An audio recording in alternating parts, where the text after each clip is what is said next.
À 52 ans, Romane Cerda est une femme épanouie, maman d'un adolescent, Malone, qui aura 17 ans le 14 juillet prochain. L'ex-femme de Renaud profite de la vie et de sa jolie carrière, notamment dans la chanson.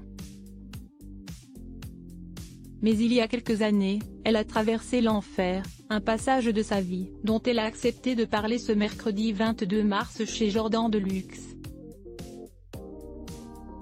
Invitée dans Chez Jordan, en effet, elle a accepté de répondre à toutes les questions, notamment celle sur la nouvelle compagne du chanteur dont elle a partagé la vie pendant plus de 10 ans.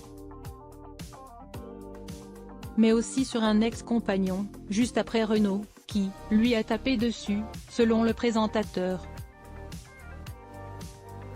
Des gestes gravissimes qu'elle a confirmés et dont elle a bien voulu parler.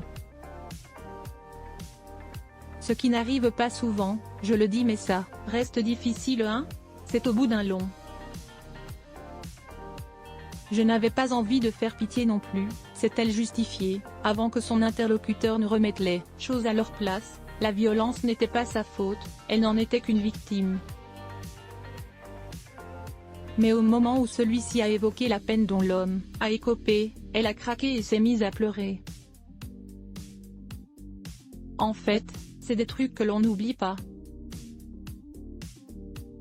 a-t-elle expliqué, des larmes coulant sur les joues. Avant de tenter de reprendre ses esprits, j'ai pas envie de chialer, moi, ça m'énerve.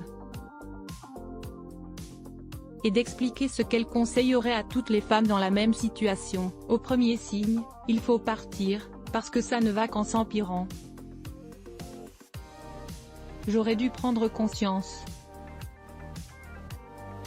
La violence psychologique, un regret difficile, surtout qu'elle sait qu'elle a été sous emprise, ça arrive une fois, tu prends conscience que ça ne doit pas arriver, jamais. Après, il y a aussi la violence psychologique, t'es pris dans un engrenage, où tu te dis que tu ne vaux rien, a-t-elle difficilement expliqué, très émue. La jeune femme a ensuite confirmé que son agresseur n'avait pris qu'une peine de 2000 €, un montant risible, ridicule pour des actes dont on ne guérit jamais. Elle a en effet raconté que des choses étaient détruites chez elle. Il y a un travail, tu tombes sur des gens qui sont plus ou moins pervers, narcissiques, qui sont très nocifs, très toxiques, qui te marquent. Heureusement, la jeune femme peut désormais s'appuyer sur son fils, Malone, toujours présent pour elle, particulièrement en grandissant. Et sur son nouveau compagnon, un homme adorable selon Jordan Deluxe.